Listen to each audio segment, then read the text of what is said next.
Porsche is celebrating its 70th anniversary of car building this year, and it's doing so in a few ways. One of them is with the creation of the Project Gold Porsche 911 Turbo 993 that made its private debut at Pebble Beach.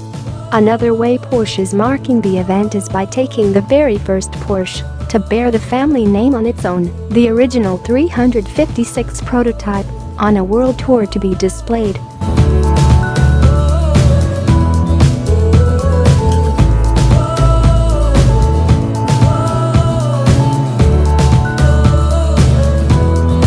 The tour began earlier this year with locations in Europe, and now it's on the North American leg of the trip. The first place it was displayed on our continent was during Monterey Car Week at the Quail Motorsports Reunion and the Pebble Beach Concours d'Elegance. From there, it heads to Vancouver, British Columbia, Canada for the Luxury and Supercar Weekend on September 8 to 9. There will also be a stop at Toronto Harbour that month. The last North American stop will be the Rensport Reunion at Laguna Seca September 27 to 30. From there, it's on to China.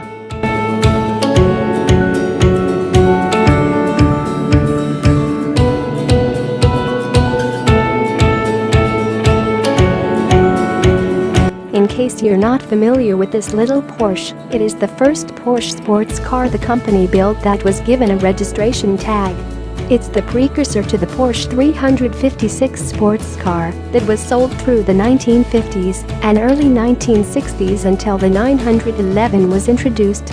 It featured a tube-frame chassis and a 1.1-liter VW Beetle engine with new cylinder heads that bumped horsepower up to 35. The original car isn't quite in original condition, but slightly modified by its various owners.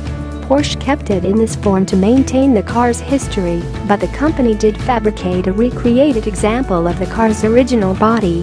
That car will be on display at the Porsche Museum in Stuttgart while the running car finishes its global tour.